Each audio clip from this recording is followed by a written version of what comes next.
بسم الله الرحمن الرحيم. عن سلمة رضي الله تعالى عنها قالت قال رسول الله صلى الله تعالى عليه وسلم: ما من مسلم تصيبه مصيبة فيقول ما أمره الله إنا لله وإنا إليه راجعون اللهم أجرني في مصيبتي وأخلف لي خيرا منها إلا أخلف الله له خيرا منها.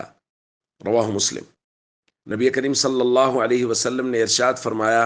کسی بھی مسلمان کو جب کوئی مصیبت پہنچے اور وہ وہی کچھ کہے جو اللہ نے حکم دیا، یعنی انا للہ و انا الیہ راجعون کہے کہ یقیناً ہم اللہ ہی کے ہیں اور ہمیں اللہ ہی کی طرف لوٹ کر جانا ہے، اور ساتھ میں یہ دعا پڑھے، اللہم اجرنی فی مصیبتی، اے اللہ میری مصیبت میں مجھے بہترین اجر عطا فرما، واخلف لی خیرا منہا، اور اس سے بہتر مجھے بدل عطا فرما، تو اللہ تعالیٰ اس سے بہترین بدل اس کو عطا فرماتا ہے۔ دوستو،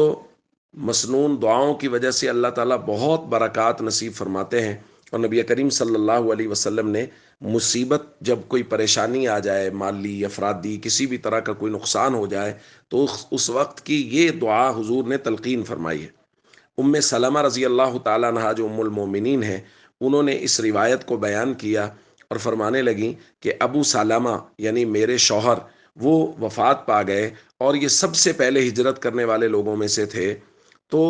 مجھے نبی کریم صلی اللہ علیہ وسلم کی سکھائی ہوئی یہ دعا تو یاد تھی اور میں نے اس کو پڑھنا بھی شروع کیا، لیکن میرے دل میں یہ بات آئی کہ ابو سلمہ سے بہتر کون ہو سکتے ہیں؟ یعنی ابو سلمہ جو ہیں وہ سب سے بہترین آدمی تھے۔ کہتی ہیں فلما مات ابو سلمہ، جب ابو سلمہ دنیا سے چلے گئے، قلت ای المسلمین خیر من ابی سلمہ، مسلمانوں میں سے کون ابو سلمہ سے بہتر ہو سکتے ہیں؟ تو فرماتی ہیں لیکن چونکہ رسول اللہ صلی اللہ علیہ وسلم کی مبارک زبان پر یقین تھا تو میں نے اس کو پڑھنا شروع کر دیا، اور اس کو پڑھنے کی برکت سے اللہ نے جو مجھے نعمت نصیب فرمائی وہ کیا تھی؟